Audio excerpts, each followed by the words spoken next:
Hello dear, habari zenu. I hope you are all fine. Leo tuongee kitu kinachoitwa addressing pollution or damage at the source, kushughulikia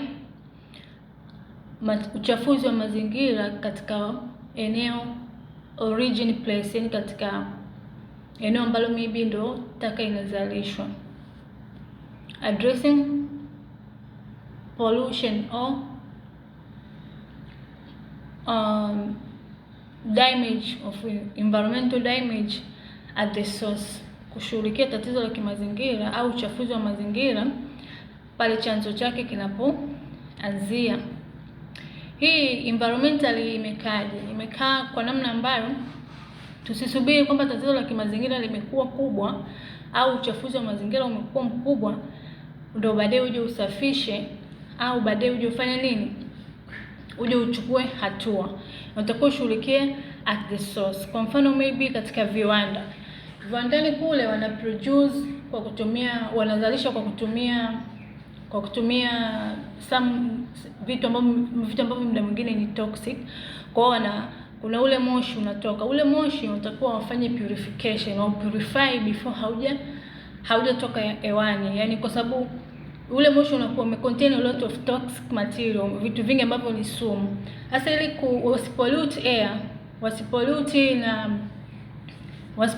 air ili kusababisha matatizo mengine ya kimazingira, ni lazima wautakase, wafanye purification of waste au purification of smoke before hawajatoa katika uso wa dunia. Pia kama ni maji lazima wafanye treatment ya maji before any disposal, before hawajalocate katika zile septic tank ambazo wamezi design kwa ajili ya kupitisha maji chafu au maji taka.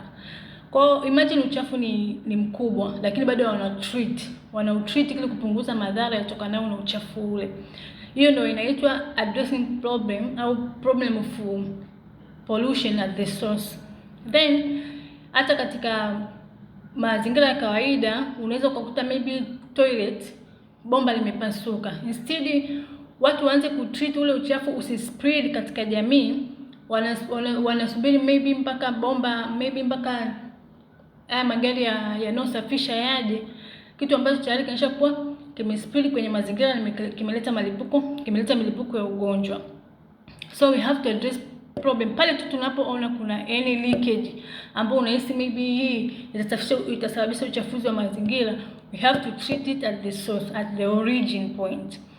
Then katika swala zima la maybe ni agriculture tunatumia fertilizer na pesticide zile za kulia wadudu ambazo sometimes ikija runoff inachafua water bodies.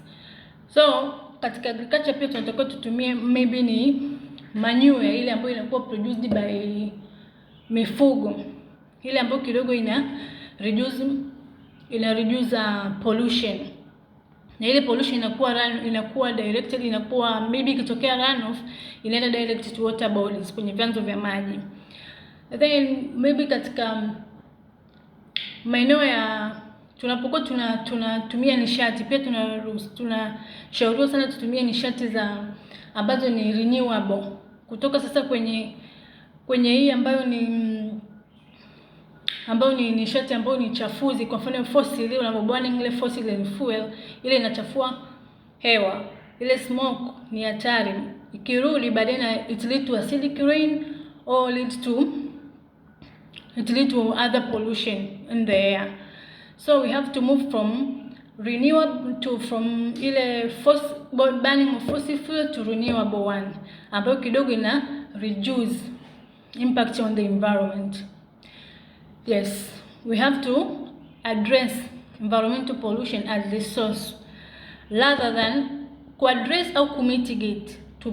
Maybe pia kuna mifano ya chupa, hizi chupa za maji tunazitumia tupunguze single use, tukazi-reuse ili kupunguza ule uchafuzi wa kimazingira at the source. Issue ni at the source, because wengi wetu tunasubiri mpaka mlipuko umekuwa mkubwa ndipo tunafanya nini, tunakuja kuamka baadaye tatizo limeshakuwa kubwa. Thank you, I love you.